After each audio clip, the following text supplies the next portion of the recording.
Welcome once again, boys and girls. It's time for another exciting reading session with me, Ms. Shamsuddin. Our story for today is taken from the Fun with Language Book 5. I want you to listen to this thought from an unknown author, but I find it very interesting. A child who reads will be an adult who thinks. A child who reads will be an adult who thinks. We are going to be reading the passage Nonviolence. And again, it is taken from the Fun with Language, Book 5. Now, as we read this passage, please observe the words carefully. Today, we are going to be investigating inflectional endings that are used in the story. Can you recall what an inflectional ending is? Now, an inflectional ending is a word part that is added to the end of a base word that changes the number or the tense of the base word.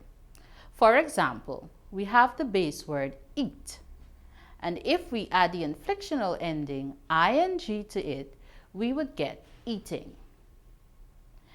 Before we begin to read, let's review our guidelines. Pause briefly where a comma is seen, stop and take a breath at the full stops. High pitch for statements of exclamation and surprise. Watch out for the question marks. Remember to change your tone. Are you ready to get started? Here we go. Everyone in the village liked Jason because he was friendly, kind, and courteous to all. They would remark, "Jason is such a fine boy." One day, Mistress Hines, Jason's teacher, visited Jason's home. When he opened the door and saw who it was, he was shocked and began to look nervous. Mistress Hines smiled and said, "Good afternoon, Jason. I am here to speak with your mother." Jason was trembling like a leaf. He wondered, "What have I done wrong?" However, he said bravely, "Good afternoon, Mistress Hines. Please come in and have a seat. I'll get my mom for you." Jason brought his mom, as he promised, and quietly left the room. He told his sister that his teacher was having a talk with his mother and he was afraid. His sister told him that there was nothing to be afraid of since he is a well-behaved boy. She encouraged him to take some refreshments on a tray for the two ladies. They stopped speaking when Jason asked for an excuse to enter the room. He served them with the refreshments. After a while, Mistress Hines left. Jason was anxious to know the purpose of his teacher's visit. His mother said, "Jason, so you were involved in a fight." "Mom, I was not involved in a fight." "Oh, you weren't? We'll see about that," said his mother. There was a twinkle in her eyes, but Jason was too upset to notice. He couldn't understand what his mother was talking about. He tried his best not to fight with anyone. He couldn't understand. His mother refused to say any more on the matter until his father came home from work. Jason's heart was beating fast when his father arrived. He didn't want his parents to be angry with him. Why would anyone want to say untrue things about him, he wondered. They all had dinner, then sat in the sitting room relaxing. "I had a visit from Jason's teacher today," said Jason's mother to his father. "Why was she here?" asked his father. "She came here to congratulate us for the way we have been training Jason." Jason's eyes nearly popped out of the socket. "Yes," Mistress Hines said that she is impressed with Jason's behavior. Two older boys were about to start a fight on their way home from school, but Jason intervened and spoke to them about good conduct and the value of friendship. She also said that the class plans to reward him for his exemplary conduct at the next speech day exercise. Well, that's our story. Did you enjoy reading with me? What did we learn from the story that we read? Can you say who are the main characters in this story? Now I am sure, like Jason, you boys and girls would do the same if you encountered such a situation. Remember, there is always a way to settle misunderstandings without the use of violence. All you have to do is think. Now, as we looked at the passage, did you notice that some words were highlighted? Yes, those words have inflectional endings. Now let's review what an inflectional ending is. An inflectional ending is a word part that is added to the end of a base word that changes the number or the tense of the base word. As we study these words closer, make note of whether the word was changed to show number of or whether the tense was changed. Now from the story, we have the first sentence. Everyone in the village liked Jason because he was friendly, kind, and courteous to all. The word highlighted there is liked. Let's spell the word like. L-I-K-E-D. L-I-K-E-D, liked. The word liked is past tense of the word like. So the base word is like.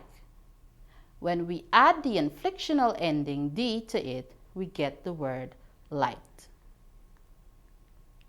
The next word is trembling. Let's spell trembling. T-R-E-M-B-L-I-N-G. T-R-E-M-B-L-I-N-G, trembling. So the base word in this case would be tremble. And when we add the inflectional ending ing to it, we get the word trembling. Notice, however, that before we added ing, we dropped the e. Why was this done? Remember, the rule says, when a verb ends with a silent e, you drop the e and add ing. Please take note of that. Let's move on. She encouraged him to take some refreshments on a tray for the two ladies. The first word highlighted in this sentence is refreshments. Let's spell R-E-F-R-E-S-H-M-E-N-T-S. R-E-F-R-E-S-H-M-E-N-T-S, refreshments. So the base word here is refresh, to which M-E-N-T was added first, and we got the word refreshment. Then the inflectional ending S was added, and we got refreshments. Our next word is ladies. Let's spell ladies. L-A-D-I-E-S, ladies. L-A-D-I-E-S, ladies. The word ladies is plural to the word lady. The inflectional ending es was added to change the plurality of the word. However, pay attention, because if you notice that the y in lady was changed to I before es was added. Now we have another sentence with another interesting word highlighted. They stopped speaking when Jason asked for an excuse to enter the room.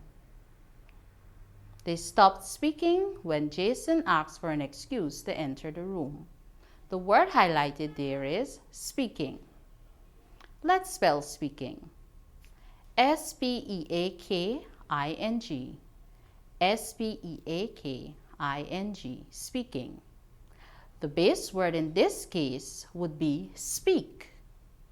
When we add the inflectional ending ing to it, we get the word speaking.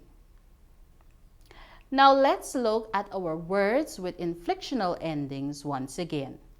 Make sure you have them written down so that you can learn to spell them, and also you can try using them to make new sentences.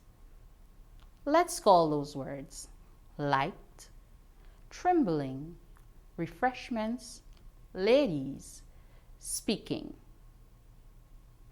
So the inflectional endings that we highlighted today were D, ing, S, and ES. Now, here I have a task for you to do. You will draw the table like the one I have below.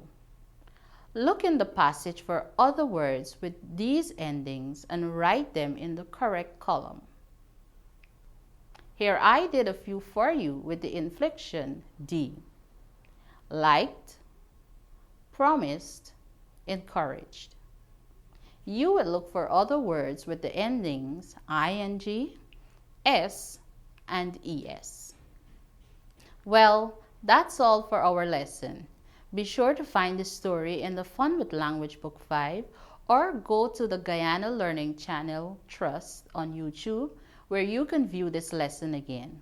This is all from me, your teacher. Until next time.